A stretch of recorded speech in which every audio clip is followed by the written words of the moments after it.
Lesson में हम सीखने वाले हैं रोज़मर्रा इस्तेमाल होने वाले मुख्तसर से मगर अहम इंग्लिश सेंटेंसेस। दोस्तों, अगर आपका ख्वाब भी है कि आप फ्लुएंटली एंड कॉन्फिडेंटली इंग्लिश बोल सकें तो हमारे चैनल इब्राहिम टीवी इंग्लिश को कर लीजिए सब्सक्राइब और बेल नोटिफिकेशन के बटन को भी प्रेस कीजिए ताकि आप हमारी कोई भी वीडियो मिस ना कर सकें। तो चलिए शुरू करते हैं अपना आज का lesson. Spoken English daily use English short sentences. क्या आपको कुछ चाहिए? क्या आपको कुछ चाहिए?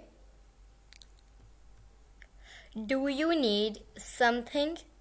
Do you need something?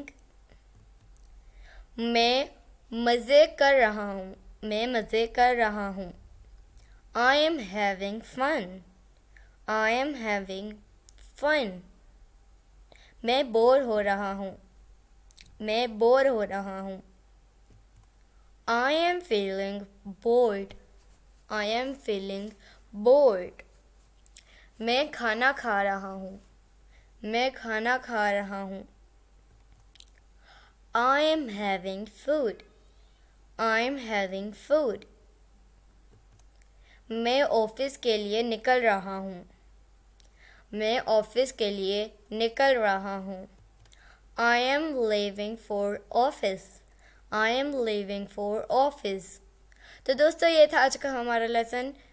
उम्मीद है आपको ये वीडियो पसंद आई होगी। आपसे मिलेंगे अगली नेक्स्ट वीडियो के साथ। तब तक के लिए अल्लाह हाफिज़।